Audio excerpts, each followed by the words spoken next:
रोटी और चपाती में क्या अंतर है? ये शब्द किस भाषा से आए हैं? हम इन्हें रोज खाते हैं, लेकिन 90% लोग इन्हें समझ नहीं पाते। रोटी का अर्थ कई घरों में रोजाना इस्तेमाल किया जाता है, लेकिन क्या आपने कभी सोचा है कि यह शब्द कहाँ से आया है? इन दोनों शब्दों में क्या अंतर है? रोटी और चपाती में क्या अंतर है? ऐसी कई चीजें हैं जिनका हम हर दिन उपयोग करते हैं, लेकिन हम उनके इतिहास या भूगोल के बारे में कभी नहीं सोचते हैं।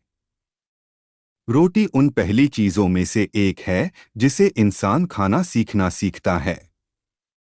रोटी हमारे जीवन का एक अनिवार्य हिस्सा है, लेकिन यह शब्द कहाँ से आया है?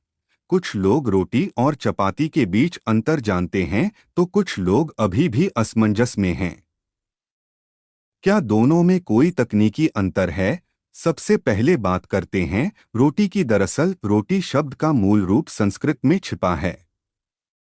रोटी संस्कृत शब्द रोटिका से ली गई है और यह तेजी से लोकप्रिय हो रही है।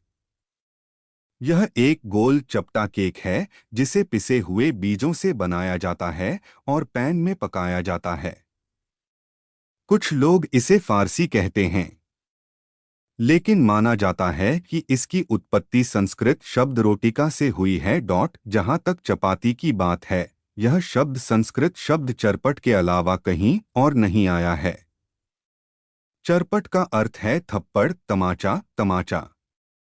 चपाती से चपाती बनाई गई और बाद में इसे चपाती कहा जाने लगा। यह शब्द संस्कृत से फारसी में आया और चपत कहा जाने लगा। फिर चपट चपाती बन गया। चपाती थोड़ा गीला आटा होता है जिसे हाथ से फैलाया जाता है। इस प्रक्रिया में इसे चपाती कहा जाता है क्योंकि इसे हाथ मिलाने या चपाती से फैलाया जाता है। रोटी का आटा चपाती की तुलना में थोड़ा सख्त होता है और गेंद के आकार का होता है। यह चपाती से भी पतला होता है और बर्तन में अपने आप फैल जाता है। इसके अलावा रोटी का एक और नाम फुल्का भी है।